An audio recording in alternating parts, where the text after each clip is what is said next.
My name's Pat. I've been a part of Band of Brothers since 2009. What brought me to it originally, I was working alongside the youth service at the time. So Dan, who was running it, he brought me into it, and I didn't really know what I was going into, to be honest. But when I did the weekend and saw how honest it was and how it was needed, and I was in a place where I really wanted to connect with community.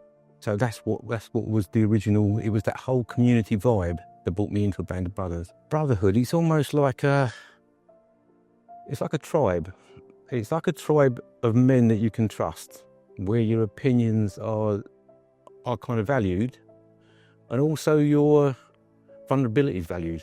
Because I think a lot in male culture, sometimes vulnerability can be seen as a weakness. My role is a community elder for the Brighton Circle, which I've been probably since, it's so long I can't remember, 2010 I think.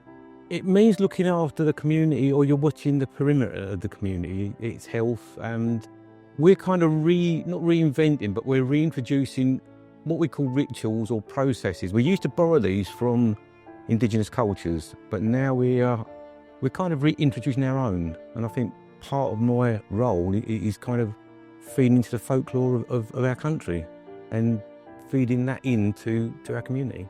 A big part of my role is a lot of my work in life, and my life in general has revolved around nature. It's my job, it's my passion, and doing my best to make us stay as close to nature as we possibly can. If you like, that's the guiding light for me personally. And if that can be passed on to the younger men, then I feel like I'm doing my job, basically, yeah.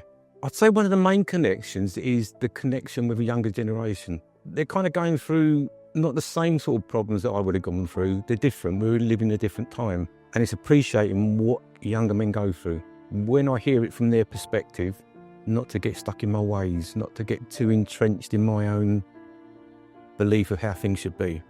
So it's really sobering when we ask young men what the future looks like.